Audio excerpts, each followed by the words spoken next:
ဂျာတီနီဘုံနှစ်ပတ်သည်ဆိုပြီးတော့ကျွန်တော်ပြီးခဲ့တာနှစ်ပတ်သည်ကျွန်တော်အမျိုးတွေပတ်လိုက်ကြပြီးငွေကြီးစင်ပြေကြတယ်ဆိုပြီးကြားပြီးရလို့အင်မတန်ဝမ်းသာမိပါတယ်ကျွန်တော်ရဲ့ဒီဗီဒီယိုကိုကြည့်ရှုမှသာကျွန်တော်တင်ပြတဲ့ကဏ္ဍအကုန်လုံးသိရမှာဖြစ်ပါတယ်ကျွန်တော်ရဲ့ဒီ YouTube channel မှာကတော့ကျွန်တော်ဗီဒီယိုလည်းတင်တယ်ပုံလေးလည်းတင်ပေးထားပါတယ်ကျွန်တော်ရဲ့ TikTok မှာဆိုလို့ရှိရင်ပုံကိုပဲတင်ပေးထားတာဖြစ်တဲ့အတွက်ပုံမှန်ပါတဲ့ဟာလောက်ပဲသိရမှာဆိုတော့ဒီနေ့နှစ်ပတ်ဒီသူတို့ကတော့ရကျင်မှာရကြမှာပေါ့နော်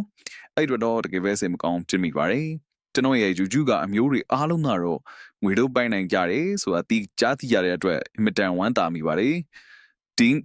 ဂျာတာရီနီလိုမျိုးနှစ်ပတ်ဒီနဲ့မနှက်ဖြန်မှာမနှက်ဖြန်တောက်ကြနေပွဲသိမ်းဆိုမှပွဲသိမ်းရိုက်ချက်နဲ့ရိုက်ရမယ်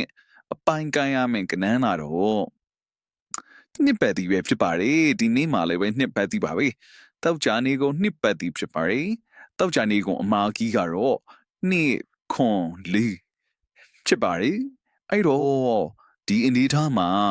ဂျာတာရီနီကအပူဂျာတာရီနီညနေအပူနဲ့ပိတ်သွားခဲ့တာဖြစ်တဲ့အတွက်မနှက်ဖြန်မနှက်ကြီးမှာတောက်ကြနေပေါ့နော်ပွဲသိမ်းနေကိုမနှက်ကြီးမှာနှစ်ကလာဖို့အားအရန်ကောင်းပါလေနှစ်ဒါရင်ဘာနဲ့ပြတ်မလဲဆိုရင်နှစ်ခွန်ပေါ့နော်နှစ်ခွန်တကွာကောင်းရှိမယ်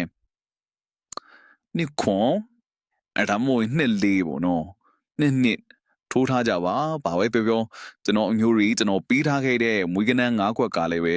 မထွက်ပဲမနေပါဘူးမွေးကနန်း၅ခွက်ကတော့နှစ်ပတ်သီးတဲ့ကနှစ်တည်းနှစ်သုံးနှစ်ငါနှစ်ခွန်နှစ်ကိုဖြစ်ပါတယ်ကဲမနေ့ကလိုမျိုးကျွန်တော်အမျိုးတွေအားလုံးငွေတော့ကြီး